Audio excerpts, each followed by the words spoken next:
Okay, we are back to Duties of the Heart, and we're very happy to have everybody from far away. Balkis from Paris, and we have UK in the house, and we have Scotland in the house, and we have Vienna even at these, which is very exciting, and and and from all other parts, even Colorado.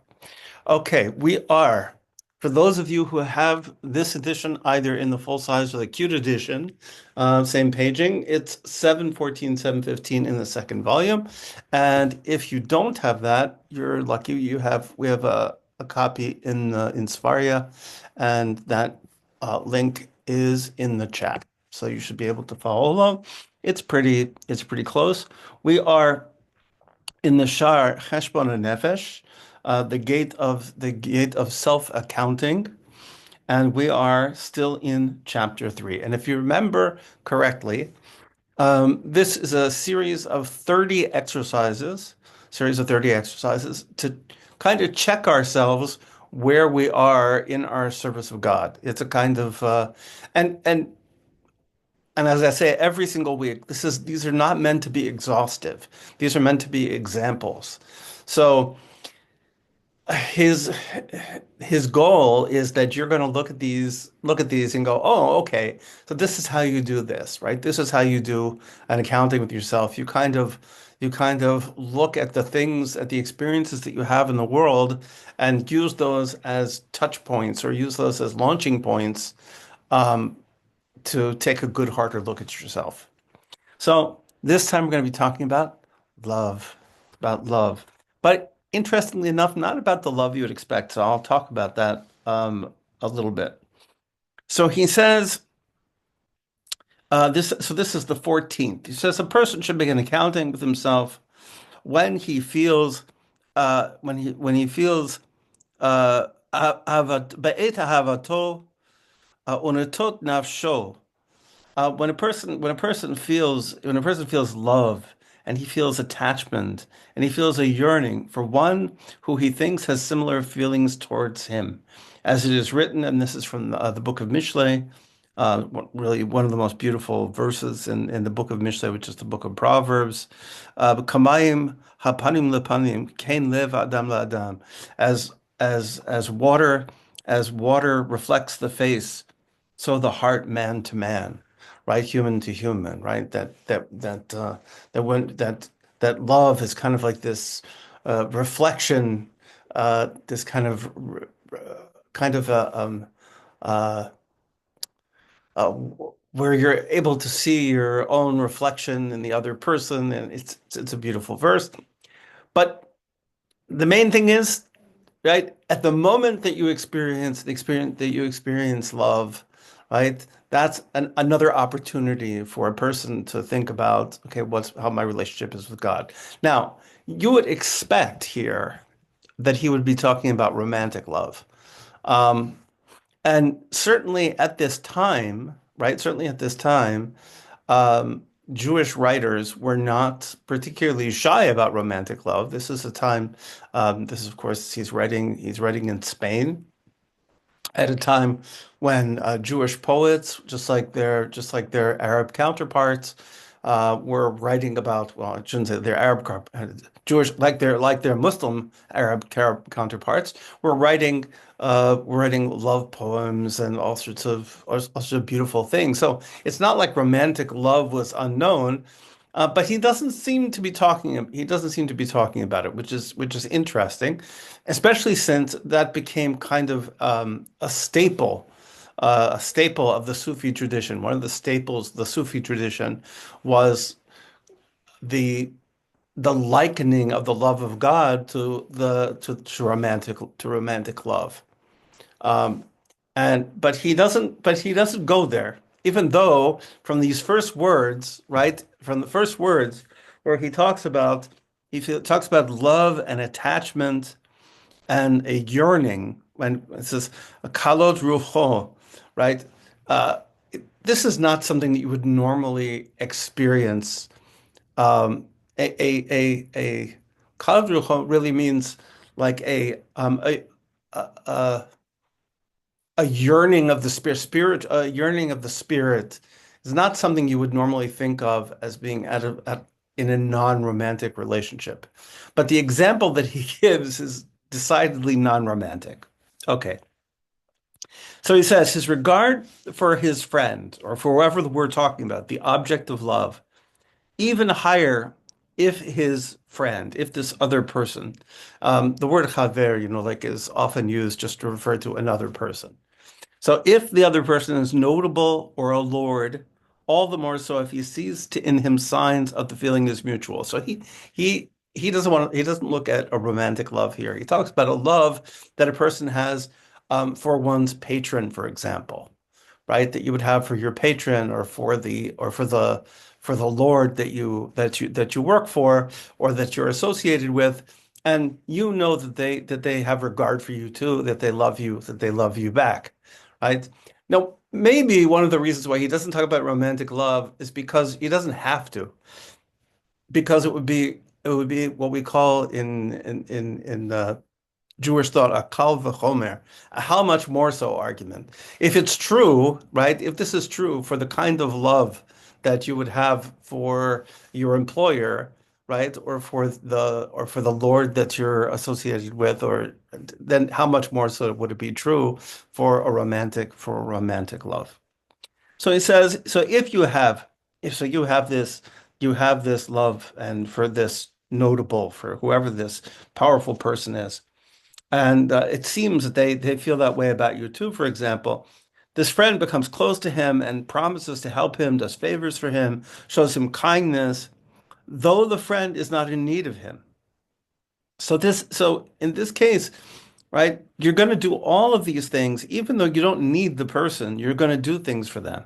In such a case, nothing would distract him from his love. He would hold none of his power in reserve for himself. He would put it all in his friend's command and service, giving of himself his wealth, his other services, his children, in order to repay him for his kindness.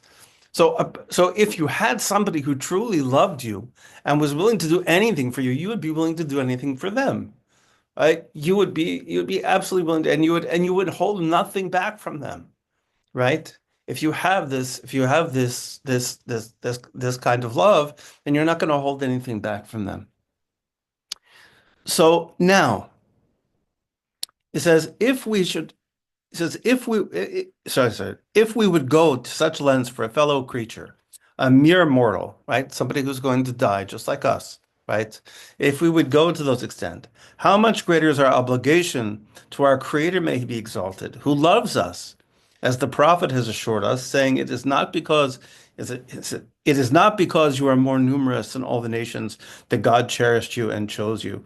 Rather, it is because God loves you. So here he's talking specifically to the Jewish people, right? And this is from the book of Devarim, from the book of Deuteronomy, and and God says, listen, don't think that my choosing you for this mission, okay, this choosing thing, right? Remember that there's no, the fact this being the chosen people doesn't mean that we get to walk around with crowns on our heads, or carry scepters, or or any special any special honors, but it's a responsibility.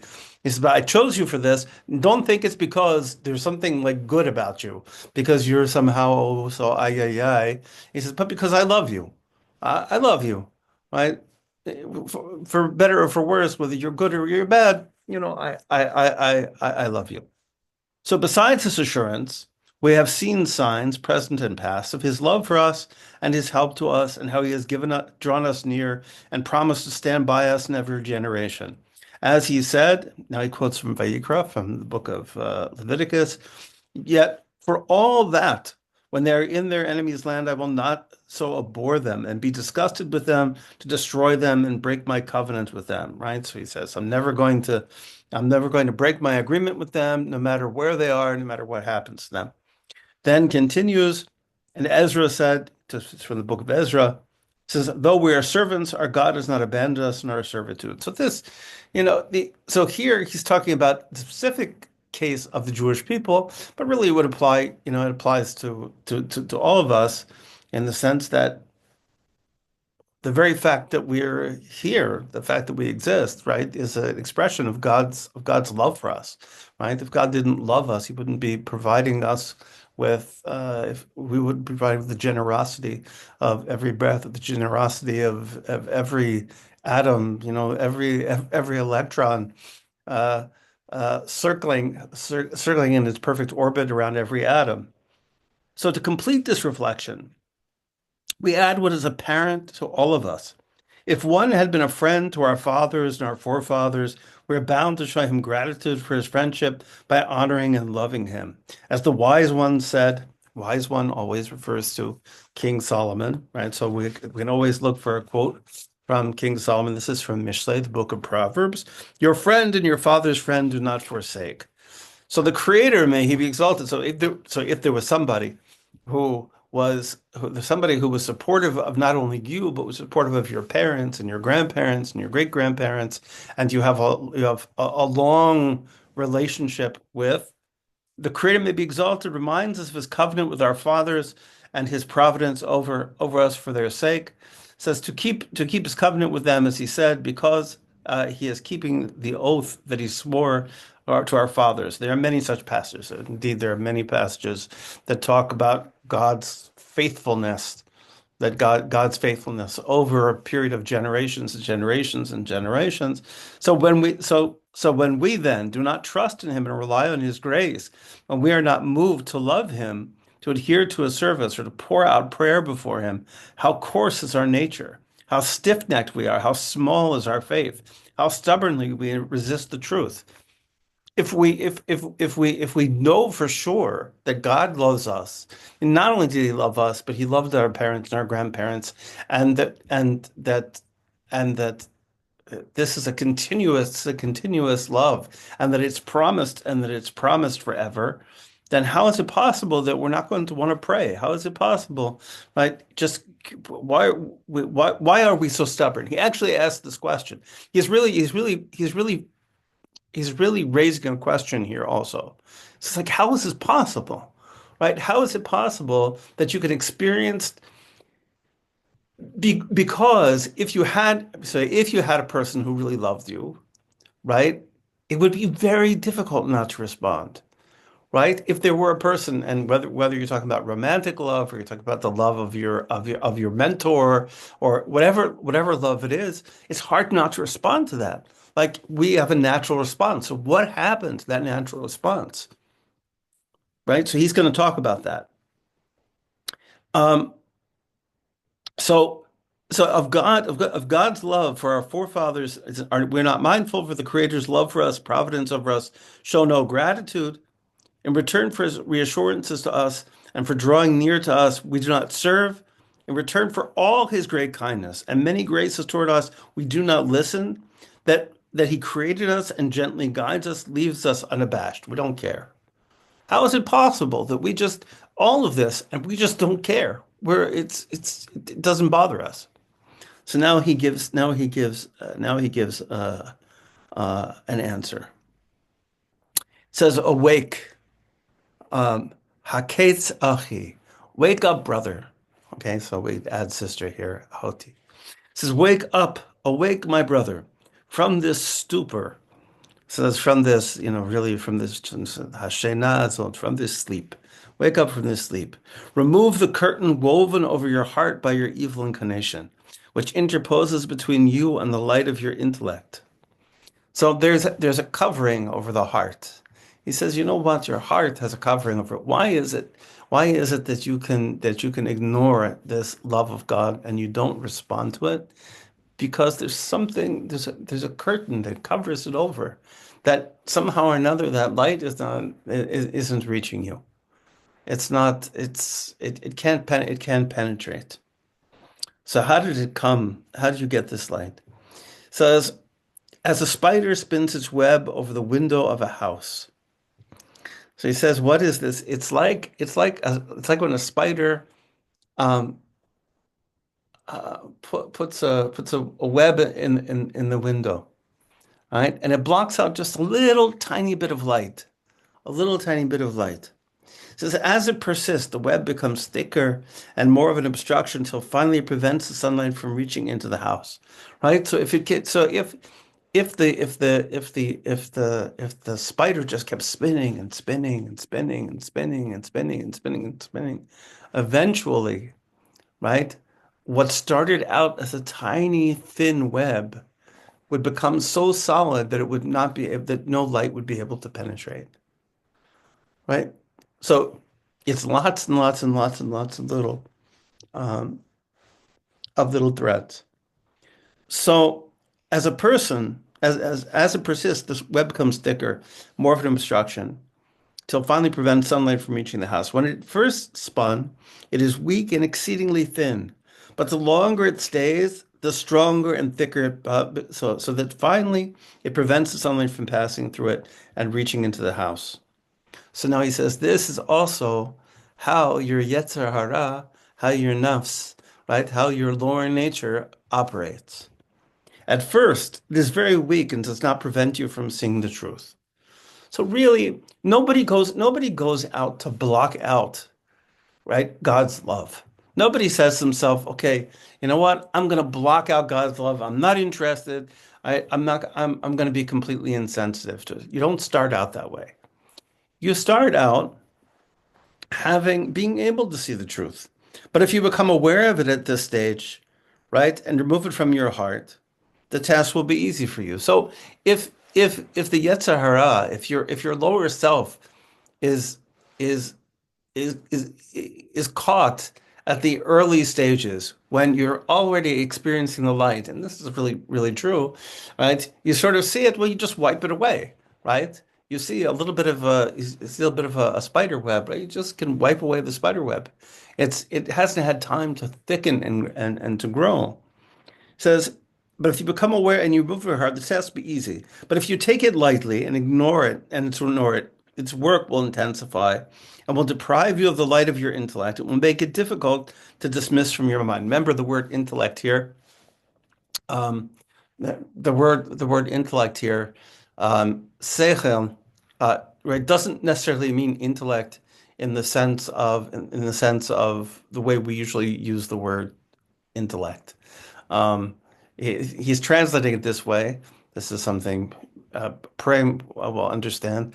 In Sanskrit, for example, there are about 10 words that we could probably translate as mind or intellect, right? And each one has different meanings in different systems of philosophy. Here too, he uses seichel in a very particular way as the foil to the lower natures, foil to the Yetzer Hara. So it's the faculty of truth. You could sort of think of it that way. The seichel is kind of the faculty of truth.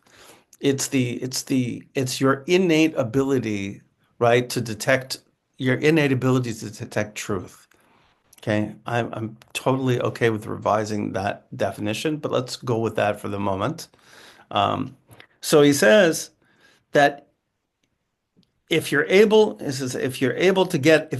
watch your Yetzer Hara, you watch the ways in which you're turning away God's love in the very beginning, then you'll be able to protect yourself. But if you don't, it's going to get stronger and stronger and stronger until you get to the point where you just don't care, right? That no matter what God does for you, you just don't care. So therefore, hasten to save yourself and enlist God's support in driving off the evil inclination. Because part of it, see, when we read this, you may have been thinking, you may have been thinking, and reasonably so, you think, well, that's not me, right? I'm not the person who I don't like completely neglect God. It's not like I don't pray, and it's not like I don't do this, not like I don't do that, and I don't do this, and I don't do that. You might think that because I gave the very extreme example, right? Of the person who just doesn't care, but what we have to ask ourselves is like, do we have the beginnings of that, right? Is that going on, right? If I come at night, I'll give my own example. Okay, so I'll just give my own example. Okay, when it comes at night and I have to do the evening prayer, and I do the evening prayer by myself, right? And my head, I can't get my head into it. I don't get my head into it. I sort of do it in a kind of distracted way. I rush. I don't pay attention, right? So if I'm doing that, is that an appropriate response to love, right? I mean, if I was in love with somebody, would I drive past them, and throw the flowers out of the car? I mean, sometimes praying is like that, right? It's like you're driving past somebody and you're chucking the flowers at them out of the car, right? I mean, that's no way to treat somebody who you love, right? That's not a nice way to treat somebody that you love, right? That's not very it's not very gentle and loving, right? If so, I have to ask myself, no, am I a person? Do I pray? Yes, okay, but am I praying like a person? Am I praying like a person who's responding to love? No, right? So I have to ask myself that question. So it says, therefore, hasten to save yourself and enlist God's support in driving off the evil inclination. Work hard, exert yourself, and you will then be illumined with the light of wisdom and see the truth of things with your mind's eye. And by the way, he actually, I mean, at least in the Hebrew, I don't know about the Arabic, but he uses the expression "be'ein libecha," with the eye of your heart, right? The mind's eye, which I've never actually heard that expression used anyplace else. I don't remember ever seeing that before, but it's a nice thought. It's also interesting, by the way, that he says that you should ask for, he says, Ha'azer be'Elokim, the help of God, with the help of God, because it's important. You can't fix yourself on your own. This is I guess this is probably the great insight of the Alcoholics Anonymous 12-step movement, right? Is that you depend on a higher power, right? That Carl Jung started that actually, him and oh, yeah, so okay. yeah, Carl Jung started that. Okay, so we're gonna give that Carl. is a different piece. Yeah, no, but Okay, yes, it's like a lot. Right. okay, Anyway, go on. okay. So shout out to Carl Jung. Shout out to Carl Jung. That we can't do. This is not something we can do alone, and so we have to ask for help. And so it's very appropriate. It's very appropriate to ask God, to help us to be able to, pull away those coverings of the heart, even if they're relatively small now. Um, Oh, that's interesting. What's a I don't know the first word. So obviously kalbak makes sense, right? Your heart. And what's the first word? Nathan's he's Basar with a sod, but yeah. I am not familiar with Yeah, it. I don't know the word either. Okay, interesting. Okay, I will consult an Arabic expert later on that and find out. Because the normal word for eye is ain. I mean, it's the same word. So okay, okay. Our early masters. Now, by the way, so now he always does this, right? He always does this. He gives you kind of like uh okay, thank you. We have our Arabic expert here. So basar uh, is is vision. So the vision of the heart. Okay, so you'll be able to see the truth of things. Um, Amitat Advarim, the truth of things with the vision of the heart. Okay, that's a nice promise. Okay, be able to see the truth of things with the vision of the heart. So he says, our early masters, okay, Kadmonenu, right, the ones who went before, have drawn from scriptures various metaphors for the working of the evil inclination. Now, I will, uh, well, I'll explain how this goes. So he says, one day, a traveler came to the rich man, to the rich man. He was loath to take of his own flock or cattle to prepare for the guest who had come to him. Instead, he took the poor man's lamb and prepared it for the man who had come to him. Okay, so now notice. Okay, notice what it says in the verse. Okay, this is a famous this is a famous one. So he says, and this I'm trying.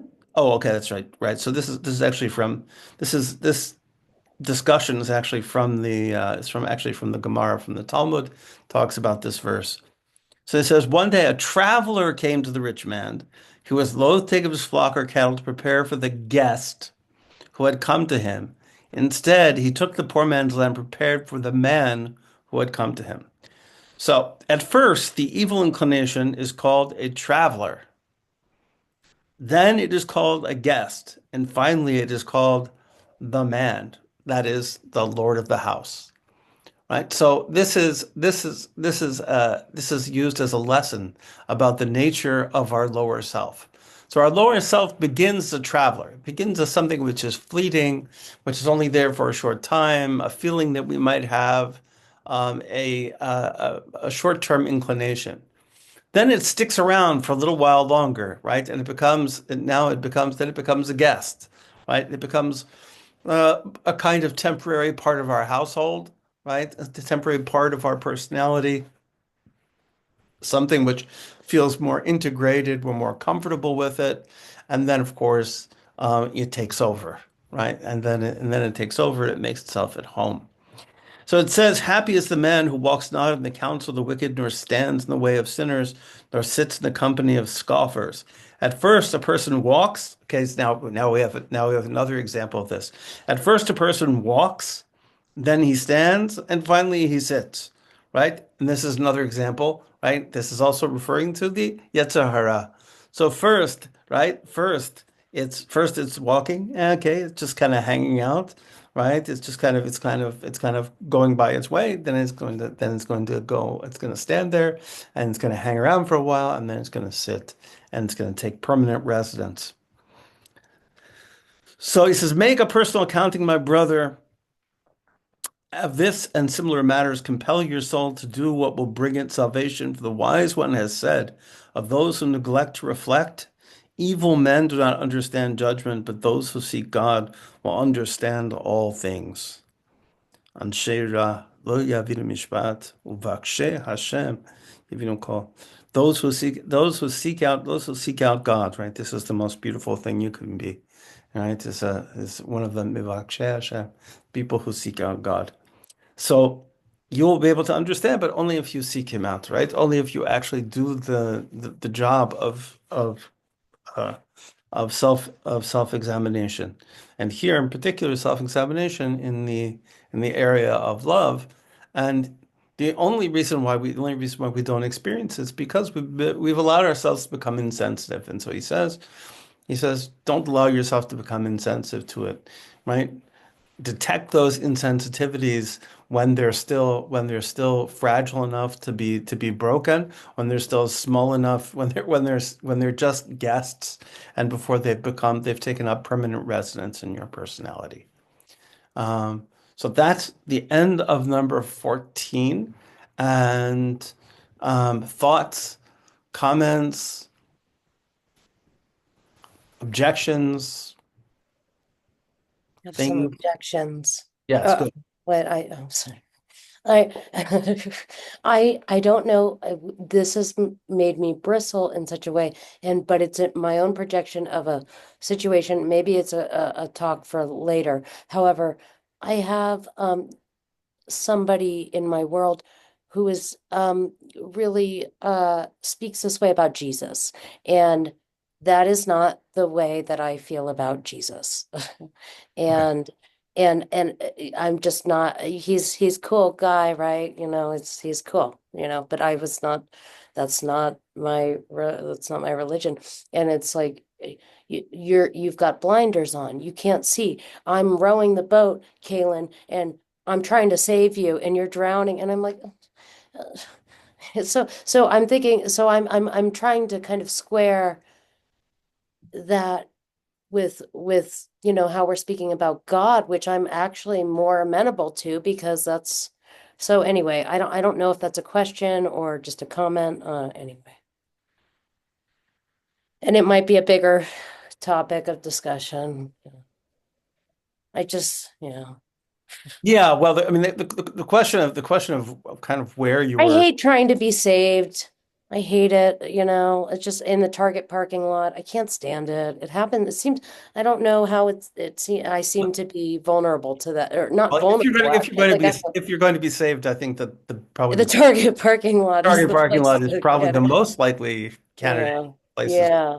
But boy, Um, I'm getting sermons, and I'm like, the case for Christ, and I get it, but I don't know how now I don't with this part, I don't know how to differentiate, like, because he says the same things, and I'm like, in the so sense of now what? In what? in In the the sense sense of of like, in the sense why of aren't you? open your eyes, yeah, you're being blind. Oh, I see, I see, I see, I see. Yeah. Well, I think okay, so I think it's not for other people to tell us what our blind spots are.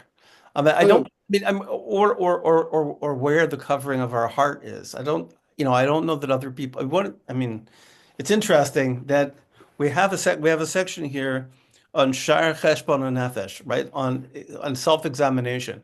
We do not have a chapter on other examination, right? We don't have a chapter on other examination. We have a chapter on, okay, here's how best to detect, right, the spiritual faults in others, right? We don't have that because it's essentially impossible, right? It's not possible. It's So not right, so saying, saying, oh, you're blind, you're blind, you're blind, and here, here's the way in which you're stubborn. You use the word stubborn. I'm sorry to interject. It's because it's been living in me, but you use the word stubborn. He used the word stubborn. The Jews are so stubborn. And I'm like, ew, Oh, don't oh, say oh, that. I didn't realize. Well, it's all of us. Okay. I love whenever anybody like, yes, you, my two favorites are you people, all of you, You people, you you Jews. Yeah. people, No, I you mean, just people. I couldn't Okay. believe the way I was being spoken to. I mean, Okay. I'm his daughter's therapist. So Okay. And anyway, go on. parking lot. But that's I don't know what to say about that. But But yeah, I think it's we can't really talk, point out other people's blind spots. We can only look at ourselves. And while we can take a guess, at where other people's, kind of, I don't know, where other people's blockages are. I always want to be careful what kind of language I'm using because it's very easy to start sounding like one cult or another. I feel like, oh man, you have blockages, man. Like we can clear your block. I don't want to, I'm not clearing it. Too many metals in your system or something. Right. Or, Yeah, exactly. And I start speaking star your language. free radicals are, yeah. Right. I mean, so I don't think anybody can tell you exactly, what it is that's covering your heart. You have to be able to see that yourself. And I think that's partially what's going on here is saying, okay, the, the job of examination is yours, right? The job of examination is yours. Calling other people stubborn probably is not probably recommended. So calling lots of people you don't know stubborn is really not recommended. Um, I just want to say that whatever picture Prema has put on his avatar there is absolutely creeping me out. Just want to say, It is a picture from Purim. It's a much larger picture, but he's a kid. I took this picture many years ago, oh, and there's I think six of them lined up, I, together. I'm And the sure, one of them I'm has got sure a very interesting hand gesture, and that's the one I chose to be the. that is very interesting looking. It is terrifying. I don't remember Purim ever being that terrifying, but it makes sense. Um, okay, more questions, thoughts? Okay, so I'll stop there because I don't want to start something new, and so I'm gonna stop there. So think about love this week. It's a good thing to think about. Okay, so everybody's gonna be thinking about love, and if you have any thoughts, questions, things come to you during the week, revelations, poems, songs, whatever, interpretive dances. I'm always good for interpretive dances. Please let me know. Okay, Thank so you. Thank you so very much. much, and see you Bezrat Hashem on Monday or Tuesday, Bezrat Hashem. Wednesday, all three. Bye. Thank you. Bye bye. Thank you so much. Thank you. Thank you. Bye. Bye. Bye.